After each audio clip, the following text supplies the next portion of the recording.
하면 되겠습니다. 제가 제 16문답 암송하겠습니다. 죄는 무엇입니까?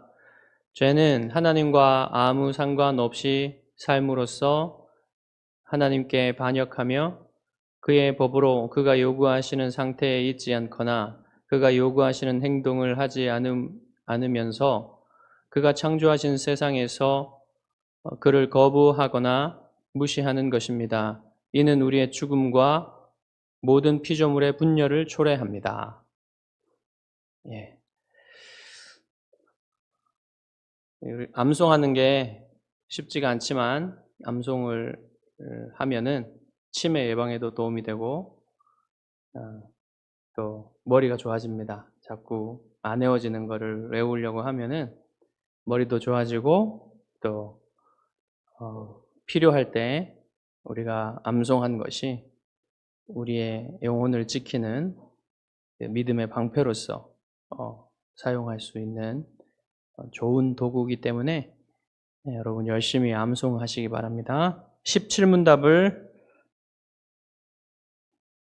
낭독하겠습니다. 우상숭배란 무엇입니까?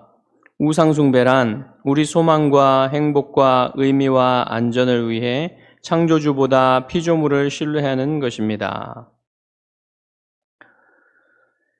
자, 17문답을 해설하겠는데요. 오늘날 여러분 주변에서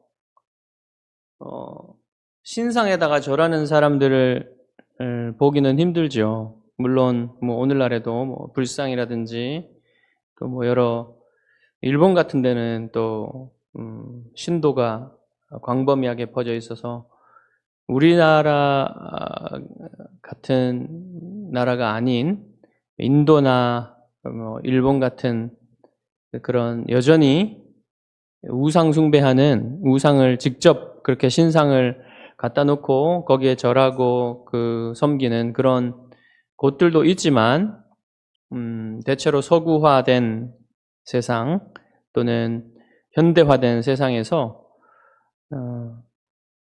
특별히 우리 사회에서는 이제 많은 사람들이 신상 앞에 절하거나 섬기는 그런 일들은 잘 없어요. 그렇기 때문에 특히나 기독교인들은 그렇지 않기 때문에 우상숭배가 나랑은 아무 상관이 없는 것으로 생각할 수가 있습니다. 그렇지만 우상숭배는 그 신상 앞에 직접적으로 절하거나 섬기지 않는다고 해서 나한테 내 안에 우상숭배 정신이 전혀 없다라고 생각할 수는 없는 거예요. 누구나 우상숭배적인 생각을 가지고 또 우상숭배적으로 살 수 있기 때문에 오늘날에는 이것을 우리 안에 있는 죄의 원리로서 이렇게 생각을 해보아야 한다는 것입니다. 그래서 오늘 뉴시티 교리문답 제 17문답에서는 이것을 이 우상숭배의 본질이 무엇인지 정신이 무엇인지 알려주고 있는데 우리가 우선 이 우상숭배에 대해서 생각할 때 가장 먼저 살펴봐야 되는 것이 무엇일까요? 제2계명이겠죠? 십계명 제2계명. 제2계명에 처음에 뭐라고 합니까? 너를 위하여 새긴 우상을 만들지 말고 그러죠. 우상 숭배에 대해서 생각할 때 이 너를 위하여 새긴 우상을 만들지 말고라고 할 때 여기 너를 위하여라는 말이 중요한 그 본질이에요.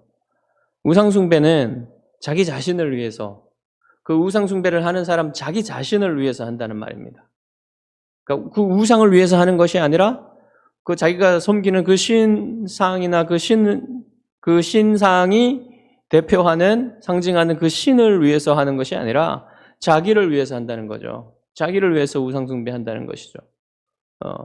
그렇게 할 때 사람들은 무엇을 기대하고 무엇을 위해서 그 신상 앞에 절을 하고 섬기게 될까요?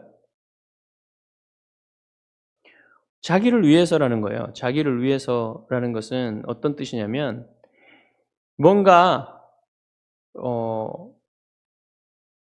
신을 자기의 손아귀에 넣고 자기가 컨트롤할 수 있는, 제어할 수 있는 존재로 만들려고 하는 부분이 하나 있고, 또 그렇게 함으로써 자기가 원하는 것을 얻으려고 하는 그런 두 가지의 목적을 가지고 있죠.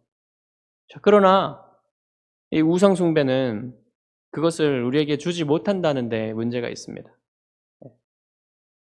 하나님을,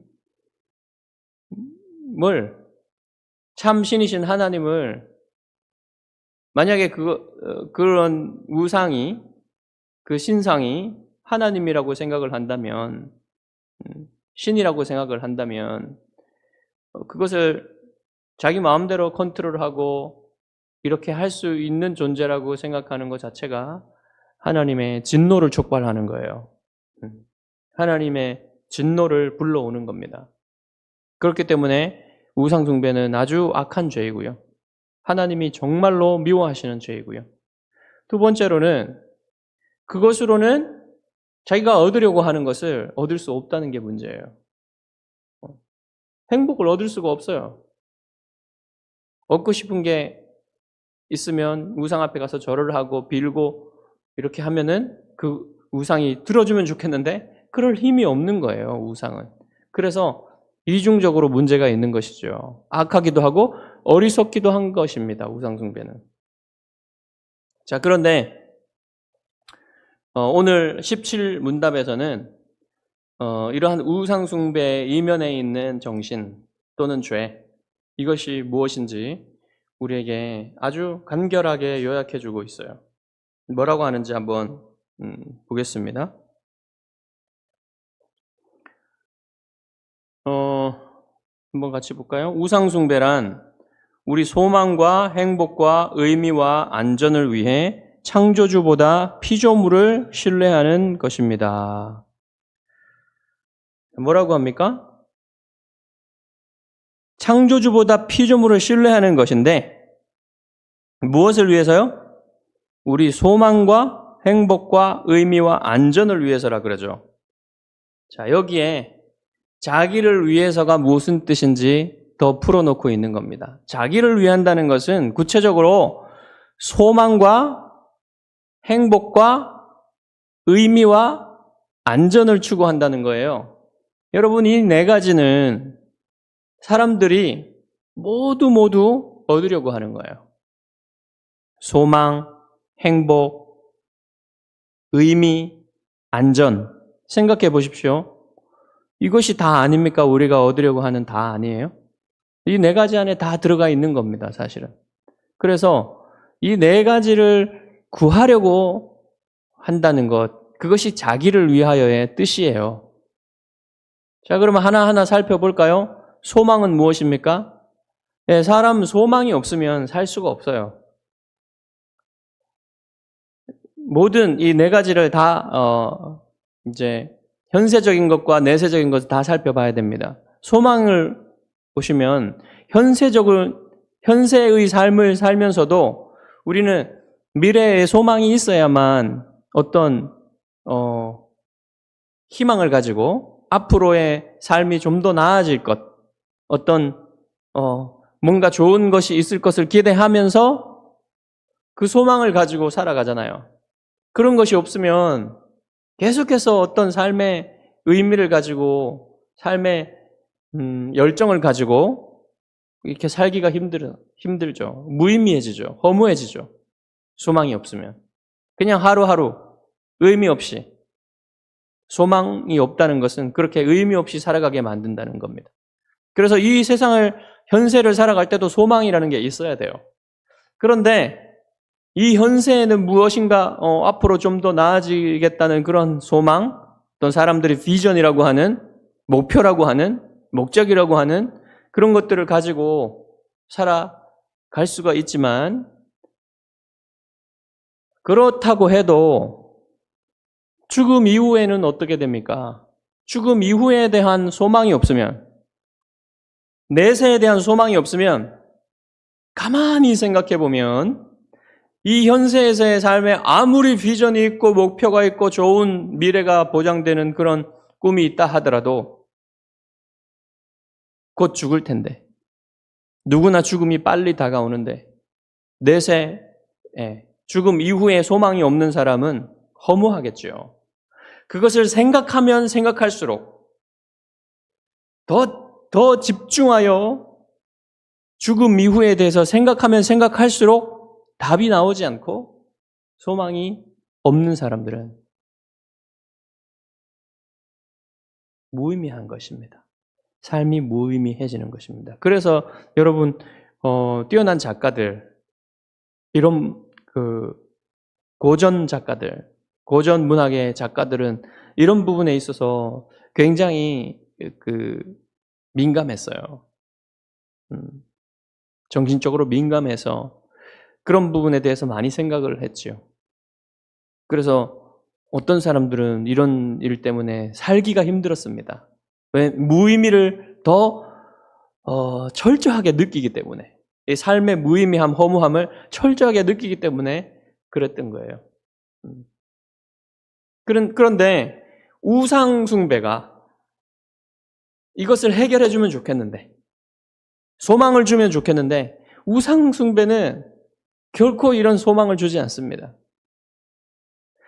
심지어는 현세에도 어떤 소망을 줄 수가 없는 거예요, 우상 숭배는. 그러니까 매우 어리석은 것이죠. 두 번째로 행복이라고 했는데, 행복은 좀 더 큰 개념이죠. 행복은 이 네 가지 모든 것을 다 포괄하는 그런 개념입니다. 그러면 조금 더 좁혀보면요, 행복을 happiness라는 이것을 조금 더 좁혀보면 기쁨이라는 말로 말할 수가 있을 거예요. 여러분, 이 세상에서 기쁨을 얻는 것, 그리고 영원한 기쁨을 얻는 것, 그것이 사람들이 원하는 거잖아요. 자, 그런데 우상숭배가 이것을 줍니까? 우상숭배에서 무슨 기쁨을 주겠습니까? 내가 열심히 빈다는 그 기쁨이 있을까요? 내가 종교 행위를 하는 거기에 어떤 황홀감이 있을 수도 있어요. 사람은 그런 어떤 종교심 자체가 있기 때문에 그것을 자기의 열심으로, 자기의 행위로 채울 때에 어떤 그런 종교적인 감정, 또 종교적인 체험까지 있을 수가 있습니다. 그런 것들은 있을 수가 있겠지만 그것은 거짓이에요. 진실한 것이 아니에요. 그렇기 때문에 문제인 것이죠. 그래서 이 현세에서의 어떤 물론 종교 안에서의 갖는 어떤 황홀감이나 어떤 기쁨이나 이런 것들은 거짓되지만 얻을 수 있겠지만 사실은 그것은 거짓된 기쁨이고 정말 하나님이 주시는 그런 기쁨이 아니지요. 그래서 문제이지요. 그리고 영원한 기쁨은 더욱 얻을 수가 없는 것입니다.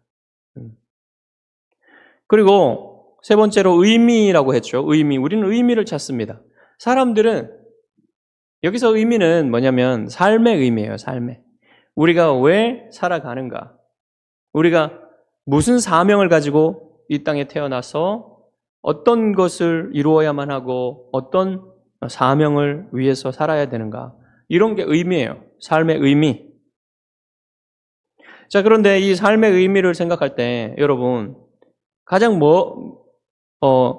우리가 삶의 의미를 생각할 때에 무엇을 떠나서는 삶의 의미를 생각할 수 없습니까? 관계를 떠나서는 삶의 의미를 생각할 수가 없어요.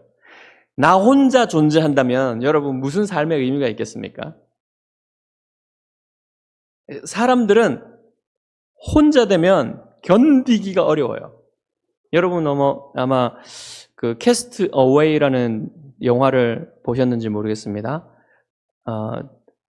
톰 행크스 주연인데 그 사람이 그 미국의 가장 큰 그 운송회사, 택배 같은 거 하는 큰 운송회사가 있는데 그 회사에 그 직원으로서 일을 하다가 비행기가 추락해서 조난을 당해가지고 무인도에 떨어지는데 혼자 떨어집니다. 그래가지고 배구공 윌슨이라는 그 브랜드 있잖아요. 그 윌슨 브랜드 배구공이 떠내려와가지고 같이 거기 그 무인도에서 살게 되는데 이 윌슨이 유일한 이 사람의 친구가 돼요. 윌슨은 이 배구공에다가 눈과 코와 입을 그려놓고 대화를 해요. 너무나 대화할 사람이 전혀 없기 때문에.